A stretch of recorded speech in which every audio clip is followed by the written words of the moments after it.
T'es là. T'es là. Après l'Espagne, Tella et d'ailleurs continue son tour de la Méditerranée par le Maroc et l'Algérie. Le fil rouge étant la cuisine, 3 pâtisseries sont à l'honneur. Le chebakia, qui veut dire difficile, le rabia aux noix et le bâtonnet aux amandes. Naïma est née à Oujda, au Maroc, Madi à Annaba, en Algérie. Ils ne se connaissent pas, mais leur parcours a de nombreux points communs, à commencer par leur résidence actuelle à Noné. Oujda, c'est une belle ville. On est très bien. Les gens, malgré que je suis venue plus jeune ici, j'ai passé quand même la plus grande partie de ma vie à Annonay. Bon, pour moi, ma ville, c'est Annonay. Parce que elle m'a donné beaucoup de choses, elle m'a permis d'avoir beaucoup de choses. Et sans que j'oublie mon pays, ma ville, c'est là où je suis née aussi, c'est mes racines et c'est ma famille qui sont restées là-bas.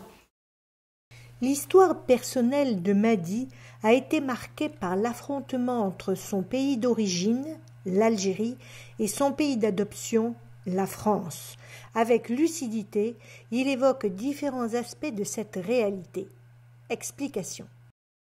Le pays d'Algérie a été quand même sauvé par rapport à la piraterie espagnole, si on remonte l'histoire, et les Égyptiens et les invasions turques et autres. Donc, en grande partie, le territoire d'Algérie a été sauvé par la France.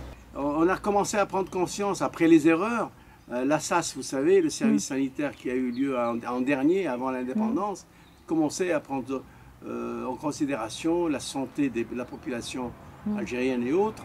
Mais bon, pendant la guerre, il y a eu quand même des catastrophes qui étaient regrettables. On était 7 frères et sœurs. Oui. Donc, mon papa, il vivait en France, mais il ne gagnait pas assez pour nous tous. Alors, ce qui fait, mon petit frère, qui est un peu plus jeune que moi, en sortant de l'école, il allait voir un monsieur pour griller les cacahuètes. Pendant des heures, il tournait l'appareil d'un côté de l'autre et il lui donnait un sachet de cacahuètes avec un petit peu d'argent. Après, il a fabriqué lui-même un espèce de tableau avec une ficelle il a mis dedans des coupes-ongles, des lunettes de soleil, des cigarettes en détail et tout. Et il faisait tous les bars d'Oujda. Tous les bars, il faisait ça.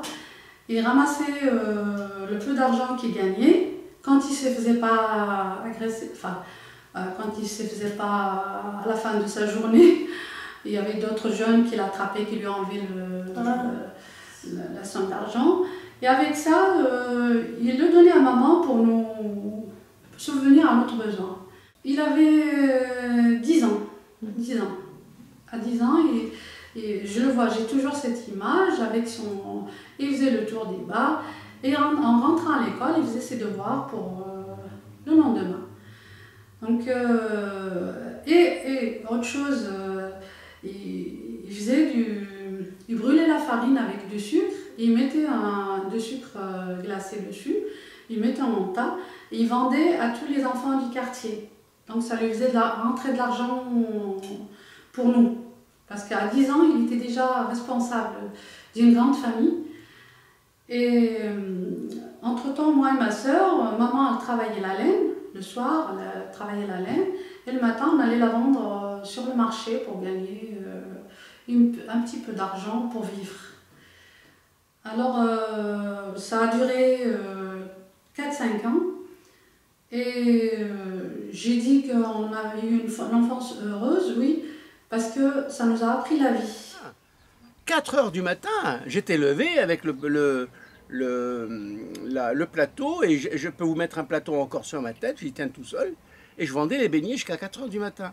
Et à 4 heures du matin et à 7 heures, j'arrivais chez le marchand de brochettes, et je lui faisais ces 2 frissures, il me donnait encore des sous, et je rentrais chercher la boîte à cirage, et j'allais cirer les souliers des militaires, et ça me faisait déjà pour la matinée une très bonne recette déjà. C'était l'époque où il fallait aller de l'avant, quoi. Et malheureusement, mes copains allaient au lycée, ceux qui avaient des parents qui pouvaient payer le trousseau, parce qu'il fallait des slips, il fallait des trucs, des machins pour le lycée Saint-Augustin. Et moi, c'était interdit, parce que c'était le revenu de 6 mois de salaire d'un individu ouvrier. Comment voulez-vous, moi, aller au lycée à l'époque, c'était... Alors, par bonheur, j'ai eu ce maître, Monsieur Galland, qui était l'instituteur, et qui m'a invité à aller préparer mon certificat d'études en candidat libre avec son fils, parce que c'était un feignant. Et le fait qu'on était inscrit à l'école Paris 16e avec des cours accélérés, on a évolué, on a passé notre certificat d'études en candidat libre carrément, et on l'a reçu grâce à Monsieur Galland, que je bénis dans sa tombe, le pauvre. Toute ma vie, je le remercierai, parce qu'il m'a mis, si vous voulez, au niveau instruction sur le bon chemin. Et après, moi, j'ai fait des petits boulots. J'ai fini par être pointeur très tôt. J'ai appris à monter à cheval en commençant à monter au bord du bassin. Personne ne m'a appris. Après, je faisais des sauts de canal de 6-8 mètres à cheval. Et je faisais 2275 hectares que je sillonnais en tant que contrôleur. Et j'ai fini par être élu parmi les 5 membres de l'autogestion. Et qui avait 1300 personnes. Parce que c'était un domaine français à la base. Initialement, c'était des Français. Et ils ont été remplacés soit par des missionnaires français qui sont venus faire le rôle de chef culture, des gens qui aiment bien voyager. Et après, nous, à partir des archives, on se servait des archives pour traiter la vigne contre le mildiou, avec les sulfates et tout ça. On a fait des trucs assez extraordinaires. Et moi, j'étais très pratiquant à l'époque. Et ça me donnait une droiture énorme, une respectabilité parmi les gens. Donc je brillais beaucoup et on m'a donné cette confiance et j'ai été élu. J'ai vécu une enfance très heureuse. On était solidaires, on était bien. Donc on est 7 frères et sœurs. Ma maman a acheté la laine au marché. Elle la lavait, elle la faisait sécher et elle avait une espèce d'appareil pour la nettoyer mieux. Carder la laine. Voilà. Et après, elle avait une espèce de bâton et elle travaillait la laine comme ça, tous les... Filer la laine, voilà. Pendant toute la soirée, jusqu'à minuit, 1h. Et nous, le matin, avec ma grande sœur, on se levait le matin à 6h du matin pour aller la vendre sur le marché. Et on rachetait la laine qui n'était pas travaillée, ni lavée, ni rien. On l'a ramenée chez nous et ma maman, elle faisait toujours la même chose. D'accord. Voilà. Et ça nous a permis de vivre. Elle a fait vivre les 5 premiers enfants, parce qu'elle en a eu 2 en France, 2 autres, les derniers. Les 5 premiers, on a vécu comme ça. Tout le monde se débrouillait, tout le monde travaillait, tout le monde avait un but dans la vie et tout le monde essayait de trouver un moyen de survivre. Voilà. Mon père, de son petit magasin, quand il y avait des mendiants qui passaient, jamais un mendiant passait sans qu'il lui donne une bonne quartier de beurre avec un bon pain, avec des dattes ou des cacahuètes ou des trucs comme ça. Et ça ne l'a pas rendu plus pauvre. C'est des choses naturelles de l'islam, en fait. L'éducation de l'islam, elle est très bonne. Mon papa, il est venu ici dans les années 70. Il est resté une dizaine d'années tout seul. Donc, il a travaillé. La vie, c'était pas facile à l'époque. C'était pas facile pour lui. Et c'est là où il a décidé le regroupement familial. C'est là où il a décidé de nous faire venir. Parce que, bon, nous... On a vécu une bonne partie de notre jeunesse sans papa. Et vous savez, c'est très important pour nous. Un beau jour, il y avait énormément de demandes en fait, de la France, à l'époque de l'industrie, qui réclamaient des gens en bon état. Et à l'époque, j'avais 22 ans. Et on appelait ça la carte Donamo. La carte Donamo, c'était le terme. Il y avait un médecin qui vous recevait, qui vous faisait un dossier. Et si vous étiez apte, en bonne santé et tout ça, ben vous partez pour travailler en France. Sans parler de métier. Et moi, j'avais déjà une formation comptabilité analytique. Et quand je suis arrivé ici, ce n'était pas du tout ce qu'on attendait de moi, hein, pas du tout. On m'a proposé d'aller transporter du charbon, j'ai dit non.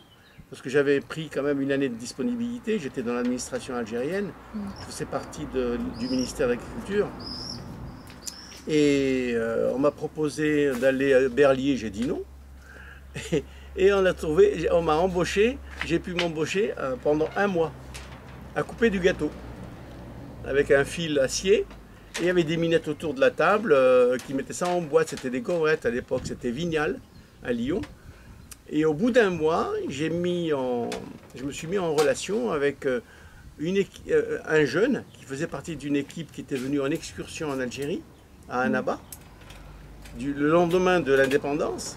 Et il trouvait merveilleux de la manière dont on les accueillait, parce que moi je faisais partie des gens qui adoraient le français, et recevoir des Français, pour moi c'était un honneur. Et alors on les faisait manger des produits de la ferme, de la tomate à 1300 grammes à l'époque, et du raisin, et de la viande et tout ça. Et je me suis mis en rapport avec un de ces jeunes, qui était un des neveux de professeur Sisteron, qui était un des premiers à faire les cœurs ouverts, à la clinique protestante avec Guillermin. Et à partir de là, j'ai été embauché comme brancardier. D'accord. Et j'ai commencé mon métier médical à partir de là. J'ai ma double nationalité aujourd'hui, je suis né français. Et quand je suis arrivé ici, ça a été une simple réintégration de ma nationalité de naissance. Oui. Ça a été une formalité au fait. Annonay, c'est ma femme qui m'a fait abandonner mon métier. J'étais chef service, petite chirurgie, où je faisais 35 000 actes. Oui, oui, 35 000 actes avec 23 chirurgiens de grands noms. Et donc je me suis marié, parti avec une année de disponibilité encore, et je suis arrivé à Annonay pour faire complètement un autre métier. Et je me suis formé, et je suis devenu technicien supérieur en revêtement de sol. Quand on est venu à Annonay, j'ai fait mes études, une partie de mes études, et après je suis entrée dans une école où j'ai appris le français, où j'ai appris beaucoup de choses de la vie. Donc maintenant je m'occupe des personnes âgées handicapées. C'est un travail qui me plaît beaucoup. Je me donne à fond pour qu'ils soient bien, pour qu'ils soient bien dans leur vie. Ça fait des années que je fais ça. Grâce à ce métier, j'ai fait des connaissances de pas mal de gens que j'ai apprécié, et je pense que c'est pareil. Ma mère, quand je suis parti la première fois, elle m'a dit « Tu peux tout faire, mon fils, mais ne reviens pas avec une Française. » Et alors, le côté extraordinaire, c'est que le jour où je suis revenu avec une Française à la maison, elle avait déjà 2 belles filles dans la cour, et on ne l'appelait jamais par son prénom. On lui disait « Dis donc, donne-moi ci, ou fais-moi ça. » Et Fabienne est arrivée dans la cour pour des vacances, et c'est la première belle-fille qui l'a appelée maman. Ah bon? Et elle a été émerveillée. Ouais, ben voilà. Elle a su faire, quoi. Ouais, ouais. C'est un souvenir assez magnifique, et ma mère était heureuse. Et pour moi, les parents, c'est la prunelle de nos yeux, et je m'en suis bien occupé jusqu'à sa mort à 75 ans. Très bien. Mon rêve, c'était toujours être infirmière. Et je faisais tout pour le faire. Mais quand on est arrivé ici, hop, je me suis inscrite on m'a orientée sans ma volonté dans des endroits où je ne voulais pas le faire. Et bon, suite à ça, j'ai fait 3 années de CAP collectivité. J'ai travaillé un petit peu dedans. Et c'était pas ça ce que je voulais. Et entre-temps, j'avais fait une formation d'auxiliaire de vie. Chose que j'ai obtenue. Mon rêve, c'était faire infirmière, mais en fait, je le fais, mais autrement. Je rends service à des personnes âgées handicapées, je le fais autrement, mon travail. Et j'ai comblé ma volonté de faire ce que je voulais. Et entre-temps, j'ai 3 enfants, donc je m'occupe de mes enfants, j'essaie de leur donner la bonne éducation, j'essaie de les accompagner dans tout ce qu'ils veulent faire, leurs rêves, leurs souhaits. Et là, j'ai mon papa qui a eu un AVC qui se trouve chez moi et que je m'en occupe très très bien. Il est bien heureux, je le soigne comme je peux. Et voilà, je suis heureuse dans ma vie de femme. Mon papa, son rêve c'est de retourner au Maroc, mais il ne peut pas pour l'instant, donc on essaie avec les problèmes de santé qu'il a, c'est pas possible. Mais bon, je ferai tout pour l'accompagner un petit peu, pour qu'il aille voir un petit peu ses racines, ses frères et sœurs, tout ça, parce que c'est son rêve. J'ai connu un copain qui était venu en tant que chirurgien de haut rang, et il est venu pour se former pour le cœur ouvert. Et il est venu avec Sisteron. Moi, je l'ai aidé pour faire des expériences à Édouard Herriot. J'ai fait donc aide opératoire. Et sur des animaux, hein, pas... Et ensuite, il est reparti là-bas, il a monté carrément une clinique. Et alors, il m'expliquait qu'à l'approche de la fête de l'Aïd, il avait une liste de tous ses patients. Alors, chaque patient qui venait, il n'y avait pas de tarif, au fait. C'est au gré du patient. Plus l'enveloppe est épaisse, plus la couleur de son nom est différente. Comme ça, s'il rappelle à la moindre occasion, il avait priorité sur les autres. Et à l'époque de l'Aïd, par exemple, il avait des troupeaux de moutons énormes. Et alors, vous ne devinerez jamais, vous êtes bien assise. Oui. Et bien, ce monsieur, il est reparti pour Paris avec sa femme. Ah bon? Il n'a plus voulu vivre là-bas. Donc, il y a quand même des choses qui vont mal. Et pourquoi? Eh bien, tout simplement parce que le premier problème que vous venez de citer par rapport à ses enfants, oui. Lui, sa femme était médecin, lui médecin. Si son enfant ne pouvait pas avoir une instruction correcte, c'était déjà mal barré. La vie sociale, à partir de 7 h du soir, vous avez peur de sortir. Donc, il n'y a pas de vie, je parle de l'époque. Hein. Maintenant, les choses sont complètement différentes. Il y a des parcs surveillés où les femmes, jeunes filles, elles peuvent courir, faire du sport dans les grandes villes. Moi, j'ai ma nièce qui est hôtesse internationale de l'aviation. Et elle me dit, c'est vraiment le paradis. Maintenant, on peut faire notre régime tranquille, sans souci, sans... Il y a quand même des choses qui se font malheureusement trop tard, mais ils commencent à prendre conscience. Ils autorisent les artisans à aller acheter des outils et des choses quand il n'y en a pas en Algérie. Ils leur donnent des euros en échange de dinars. Donc il y a quand même du côté positif. Bien sûr, ils ont laissé tellement passer du temps perdu par rapport à l'équipement des hôpitaux, par rapport à la médecine. C'est horrible et beaucoup d'enfants instruits sont partis. Moi, j'ai le fils de mon cousin Germain qui est parti au Canada et il sait son père qui ne reviendra jamais. Il est parti étudier là-bas. Comment voulez-vous qu'il va changer sa vie? Avec la vie de Canada, avec la vie d'Algérie? Non. C'est vrai que moi-même, quand je suis venu ici, c'était pour gagner un peu d'argent et revenir monter un commerce. Travailler 2 ans. Alors, j'ai découvert la mixité, j'ai découvert la danse, j'ai découvert le karaté, l'aïkido, les jolies filles. Et un beau jour, on m'a chanté la bonne chanson. Et puis, je me suis marié avec une chrétienne. Et puis, la vie s'est faite comme ça. Donc, c'est le hasard. On vient avec un objectif et puis on change en cours de route parce que tu en fais la différence. Il n'y avait pas de mixité, il n'y avait pas une vie à peu près correcte. Et c'est vrai que moi, j'aurais eu la chance, comme l'autre jour à Antenne 2, on critique la France, elle est en faillite, il y a ceci, il y a cela. Mais il y a le social quand même qui pèse énormément et le confort de la population, il est là au rendez-vous. Je vous donne un exemple sur moi-même. À l'époque où papa est mort à 10 ans et demi, si je ne m'étais pas retroussé les manches et d'aller chercher de l'argent pour les faire nourrir, on aurait crevé de faim dans notre maison, malgré que papa avait construit sa petite maison. Au jour d'aujourd'hui, une personne comme ma mère, elle est aidée. Les enfants peuvent aller à l'école. Le coriandre en feuilles, vous pouvez faire n'importe quel plat de viande en sauce, mais il faut en mettre très peu, parce que c'est quelque chose de fort. Mais le coriandre en feuilles. Alors que si je vous parle de la chorba qui est assez réputée en Algérie, vous avez différentes chorbas. Celle de Alger ne correspond pas exactement à celle de Annaba. Pouvez-vous m'expliquer ce que c'est que la chorba? C'est un plat complet, au fait, composé d'agneau ou de veau ou de bœuf ou de poulet, mais avec différents ingrédients qui font un plat complet. Et ce qui apporte un arrière-goût, c'est prendre de la menthe séchée épilée, et là, vous poudrez le plat à la fin, et ça donne un arôme qui donne un arrière-goût assez délicieux. la cuisine culinaire algérienne, elle est composée de plusieurs races, au fait. La venue de beaucoup de gens d'ailleurs a fait que le mélange a apporté des résultats assez extraordinaires, quoi. Vous employez beaucoup de dattes aussi, non, peut-être? Alors, les dattes, moi non, plus maintenant. Non. Dans les plats, vous mettez des fruits? Non. Alors, il y a des plats sucrés qu'on appelle le ragoût sucré. Alors, lui, il est composé de prunes. Ah oui. Voilà. C'est un genre de tagine, mais vous avez de la viande et vous avez... c'est un plat sucré, donc fait avec des fruits.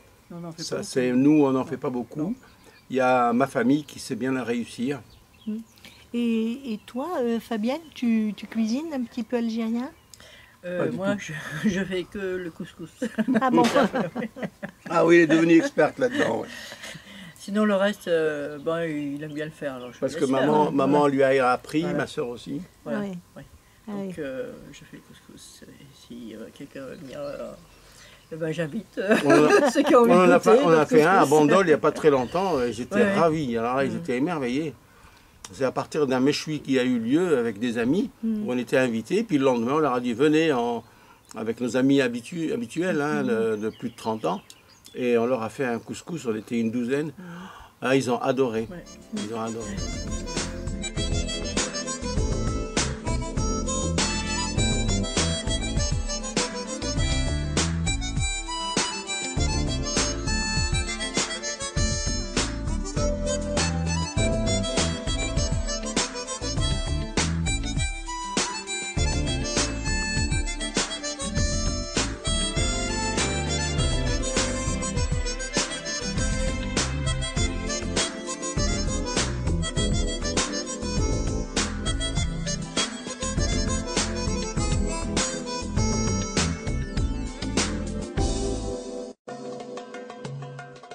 Franchement, c'est super bon.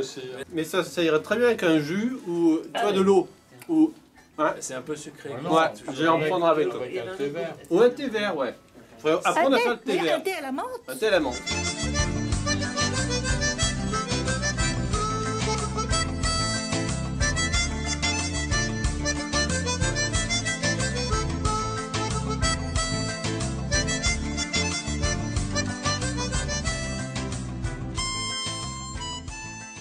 T'es là. Viens, pose-moi une question. T'es là.